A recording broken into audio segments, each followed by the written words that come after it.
तो अब हमारे पास है डिफरेंशियल कोफिशिएंट सीरीज का अगला क्वेश्चन है find the nth differential coefficient of log 1 plus x. तो इसको सॉल्व करने के लिए हम पहले y equal to log 1 plus x let कर लेते हैं।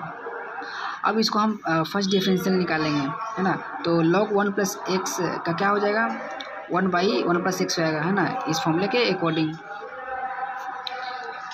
अब और एक चीज़ हम यहाँ पर और डिटेलिंग की अगर बात की जाए तो यहाँ पर हम ध्यान दें तो log 1 प्लस एक्स है ना। डिफरेंशियल कोएफिशिएंट log x का 1/x होता है और यहाँ तो log 1 प्लस एक्स था, ठीक है। तो 1 log x मान कर इसको ये पूरे को हम x मान कर ड्राइव करेंगे तो 1/1 प्लस एक्स आ जाएगा। तो 1 प्लस एक्स को हम दोबारा ड्राइव भी करेंगे तो फिर भी हमें 1 ही आएगा, ठीक है। 1 प्लस एक्स को हम फिर से ड्राइव करेंगे तो 1 ही आएगा, है ना। कैसे, क्योंकि हम पहले करते थे बी एक्स को ड्राइव कितना b आता था, उसी तरह 1x ना है 1 गुना एक्स, तो इसको ड्राइव करेंगे तो 1 आएगा, है ना।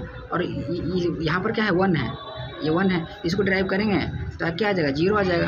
हाँ, तो ये टोटल ओवरऑल का बात करें तो इस पूरे को फिर से दोबारा ड्राइव करने पर आ जाएगा 1, ठीक है। इसलिए हम उतना नहीं लिखते हैं, y1 equal direct 1/1 plus x हम एग्ज़ाम में लिख सकते हैं, नंबर मिल जाएगा। ये बातें जल्दी कोई आपको नहीं बताएगा, मैं बता रहा हूँ। आगे बढ़ते हैं। अब यहाँ पर क्या है, इसको हम ऊपर ले जाएंगे तो सही रहेगा। 1 प्लस एक्स ऊपर लेंगे, पावर क्या नेगेटिव हो जाएगा। अब हम इसको डिराइव करेंगे, ड्राइव करने पे क्या आ जाएगा, ये इस वाले फॉर्मूले के अकॉर्डिंग देखिए, dx x की पावर n तो क्या होता था n(x) n-1 होता था। यहाँ पर वैसे ही करेंगे 1 प्लस एक्स पावर क्या पहले से -1 है तो उसमें एक एक्स्ट्रा एक -1 क्या ऐड हो जाता है ना। और हम फिर से क्या हम 1 प्लस एक्स का तो नहीं ना होता है, एक्स का होता है, एक्स पावर n का होता है ये फॉर्मूला के अकॉर्डिंग। और यहाँ पर 1 प्लस एक्स था, हम मान के इसको चले थे ना, एक्चुअली में तो 1 प्लस एक्चुअली में एक्स नहीं था, तो हम 1 प्लस एक्स को वैसे भी दोबारा ड्राइव करेंगे भी तो 1 ही आएगा, कोई फ़र्क पड़ता है नहीं है, इसलिए हम लोग उसको हटा भी सकते हैं 1 को, ठीक है। आगे बढ़ते हैं, पहले इसको ठीक से लिख लेते हैं, ये -2 हो गया। अब उसी तरह थर्ड टाइम डेरिवेटिव निकालें तो क्या हो जाएगा, -1, है ना, इस वाले फॉर्मूले के अकॉर्डिंग।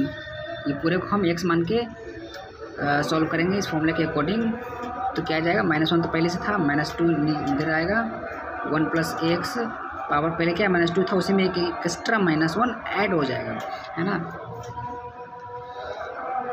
जैसे कि इसमें दिया गया है -1 एक एक्स्ट्रा एक ऐड हो जाता है, पहले से ही अगर n रहता है तो -2 1 प्लस एक्स -3 हो जाएगा। और यहाँ पर हम फिर से ध्यान दे सकते हैं, है ना, 1 प्लस एक्स को हम मान के चले एक्चुअली में नहीं था, इसलिए फिर से ड्राइव करेंगे भी तो 1 ही आएगा, तो 1 को इसलिए हम अगले स्टेप में इरेज कर दिए। अब हम इसी तरह फोर्थ डेरिवेटिव निकाल सकते हैं, 5 डेरिवेटिव, 6th टाइम का डेरिवेटिव, इसलिए हम डॉट लिख देते हैं कि आगे तक जा सकते हैं। अब हम इसी तरह n की डेरिवेटिव निकालें तो क्या आएगा, है ना, तो इसको एनालाइज करते हैं ये फाइंड करने के लिए। y1 का डेरिवेटिव निकाले थे तो क्या आता था, यहाँ पर देखा जाए तो 1 प्लस एक्स पावर -1 होता था। जब सेकंड टाइम डेरिवेटिव निकालते थे तो 1 प्लस एक्स पावर -2 हो जाता था और साथ ही में एक एक्स्ट्रा एक -1 आता था। जब थर्ड टाइम डेरिवेटिव निकालते थे तो -1 गुना -2 और 1 प्लस एक्स पावर -3 होता था, है ना। तो फर्स्ट टाइम डेरिवेटिव निकालने पे ये बगल में कोएफिशिएंट एक ही नहीं बच रहा था, सेकंड टाइम डेरिवेटिव में एक कोएफिशिएंट बच रहा था इसका नेगेटिव में, है ना, -1। थर्ड टाइम निकालने में 2 कोएफिशिएंट बच रहा था, यानी कि 3 है तो -2 था तो -1।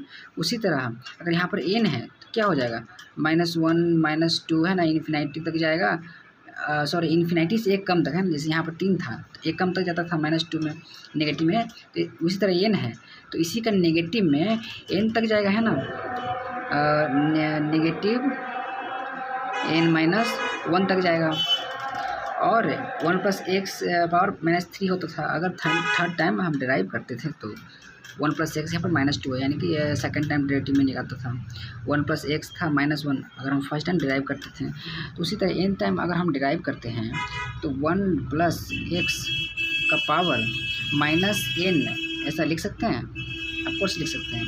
अब नेक्स्ट टाइम में देखिए तो सब में माइनस क्या है, सब में कॉमन आ रहा है, तो माइनस अगर हम कॉमन ले लें, ठीक है, और माइनस जो है कॉमन कब कहाँ तक लेंगे, n-1 के फैक्टर तक ना, इसलिए पावर n-1, ठीक है।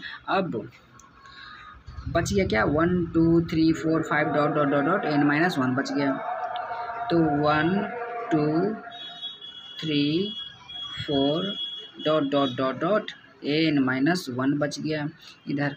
और आगे क्या बच गया, 1 + x का पावर -n है, तो नीचे ले आएंगे तो पावर पॉजिटिव हो जाएगा इसका, प्लस n पावर n, ठीक है। और यही हमारा आंसर है। एक स्टेप और, हम एक स्टेप और जा सकते हैं, 1 2 3 4 5 6 dot dot dot dot n-1 तक जा रहा है, तो हम ये पूरे टर्म को n-1 फैक्टोरियल लिख सकते हैं। परम्यूटेशन एंड कम्बिनेशन के चैप्टर में हम लोग पढ़े थे, उसी के अकॉर्डिंग हम इतना कर सकते हैं। और यही हमारा nth डिफरेंशियल कोफिशिएंट है log 1 + x का। समझ में आया, ठीक है। अगर वीडियो आपको थोड़ी सी भी अच्छी लगी तो वीडियो को लाइक करें और हमारे चैनल को सब्सक्राइब ज़रूर से ज़रूर करें, ताकि ऐसी वीडियो फ्यूचर में आपको मिलती रहे, ठीक है। अब मैं आपको इसकी फुल पिक्चर दे रहा हूँ ताकि आप स्क्रीनशॉट ले सकें, ठीक है, ओके।